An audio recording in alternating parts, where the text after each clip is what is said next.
Hello and welcome to the Education on Fire podcast. The place where we share creative and inspiring learning in our schools.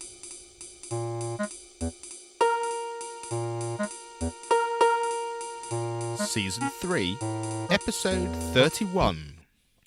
Hello and welcome to the Education on Fire podcast with me, Mark Taylor. I hope you've had a nice couple of weeks since you last heard me speaking on the Season 2 finale when we were just finishing off our computing and EdTech season. So I wanted to come back on and talk to you about Season 3 and how you can be involved. So no matter where you are in the world, I'm really keen to find out what children would like their learning experience to be. If we're starting from a blank canvas, what I've done is I've created 10 questions which I'd like you to answer. And these questions can be answered and you can get in contact in different ways. I'm looking for people to actually be on the podcast. And if you're living in the UK, certainly around the Midlands, I'm happy to come and record face to face. If you're a bit further afield, then we can record via Skype and do an interview that way. And we can do it with a group of children together, or it can be one-on-one, whatever you think people will be most comfortable with. If you'd rather, you can create your own blog post and send it to me and I'll put it on the website, or you can create your own video vlog idea and any of those things which you'd normally put onto your school website. Just send me a link and I'll share that on my website too. So just want to get a conversation going, sort of let people's imaginations run wild and see what they are. So what I've done is I've created 10 questions as a template to sort of find out, what really children would be inspired by if they had that blank canvas to create their own classroom. And I'll just take you through the 10 questions quickly, and you'll be able to find them on the educationonfire.com website. It's on a blog post there, so just go to the homepage and you'll be able to see it. So question 1, it's if you could design your own classroom, what would it look like? And through that, I mean, would it be like a large sort of loft-style apartment kind of idea where you've got places to learn, places to exercise, places to play, that sort of thing? Be creative. Anything goes. I'm just really interested to see if you could start from scratch. What would that actually look like? And sort of following on from that in question 2, how would you create your day and how would you spend your time? So if you could just split your day up, would you be spending all of it inside, all of it outside? What percentage of each? How much would it be studying compared to how much would it be exercise? How much time would you spend on your own? How much time with others? Playing games, or whether you might be doing a project-based thing rather than just literally sort of rote learning.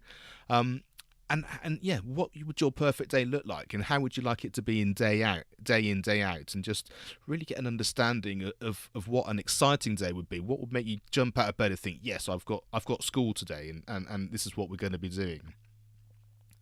Question 3 is, how do you assess your progress? So this isn't progress based on what any given government thinks you should be at any given age, but how do you, as a student and obviously as a teacher, as we're chatting, how do we progress? How do we assess that progression? How do you go about that? How would you do that if you had complete choice? Having some kind of framework to say, right, today you're able to speak and spell 5 words, and what we're looking for is tomorrow for that to be 6, and then the day after that 7, and just having a real sort of day-by-day progression. How do you assess that? Is that purely that kind of day-by-day improvement, or is it slightly different to that? Is it kind of, well, in this half term or this term, I've seen you get more physically fit. I've seen you be much more caring and more considerate, having a bit more understanding of other people. How do you see that progress, and how would you assess that? And it might, I just think, not even be written down. It might just be a conversation that you're having with each child each day. Have a real think about how that would be, and also how that's therefore moving towards the goals or the dreams or an accomplishment even maybe which each child is trying to achieve. Number 4 is, how often do you discuss and how often do you think about other things? Things like, what do you eat? How much exercise are you doing? Breathing, which is such an integral part of our general well-being. How much sleep is everyone getting? Is it important? And how do you have some kind of routine to help you get to sleep? Talking about mindfulness, talking about gratitude, talking about volunteering, actually giving something back.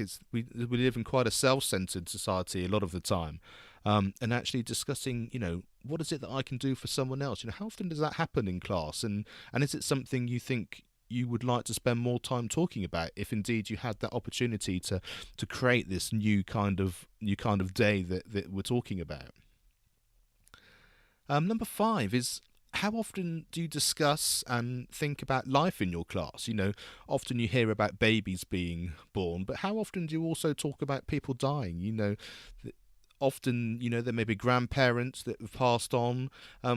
There's a great thing that happens in my kids' school, where they used to ring an old school bell every time a baby was born, and it's such a wonderful, exciting thing for everybody. But much more difficult to talk about the end of life, but in that sort of natural cycle of things, in that kind of understanding that we're all going to die, I think is a really important thing, because what it does is it brings us back to think, but how do we want to live our days today while we are alive, while we are thriving? What is it we'd like to do? And I think having that overall arc of understanding the cycle of life is a really important thing, and certainly something to be talked about with children. And I think we generally find that they're much more knowledgeable and understanding about this than we often would assume. Number 6 is, how often do you discuss money, budget, savings, financial planning, the sort of the day-to-day important things that we all need to understand? I often find it interesting that my kids can do some all manner of fantastic maths, but then we come slightly apart when we're trying to organise simple budget things like, I need some change. Can I give you this £5 note, and can I have 5 ones in return? So you've got the same amount of money, but actually I just need the change. And certainly when they're younger, often they find that quite a difficult concept to do. So just, sort of the day-to-day important things. Can you go to the shop? Here's some money to buy X, Y, and Z. Can you bring me back the change? How much change do you think it's going to be? Just that general understanding, which is really important. And maybe you think it's something you shouldn't do in school, but I would say that actually it's a really important thing, sort of, and even having a financial plan around a project that maybe you're doing at school, all that sort of thing. Be interested to know how often that comes into the work that you're doing and in the discussions that you're having in class. Number 7 is about, do you work with a mentor? And do you know what a mentor is? Mentors are incredibly important, I feel. Just having someone who knows something about something which you don't know, or something where you can bounce ideas off, someone who may be more experienced in something you're trying to learn. And that could be another adult from a child's point of view, but it might also just be someone 2 or 3 years older than them.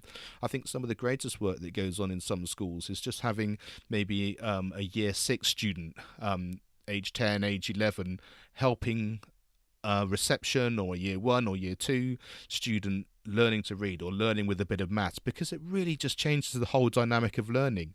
It really helps the younger person to understand, because they're being taught in a way maybe with different words that they might understand or might connect with, but also it really cements the understanding and the compassion from the older person's point of view, and understanding what it's like to actually be teaching somebody else.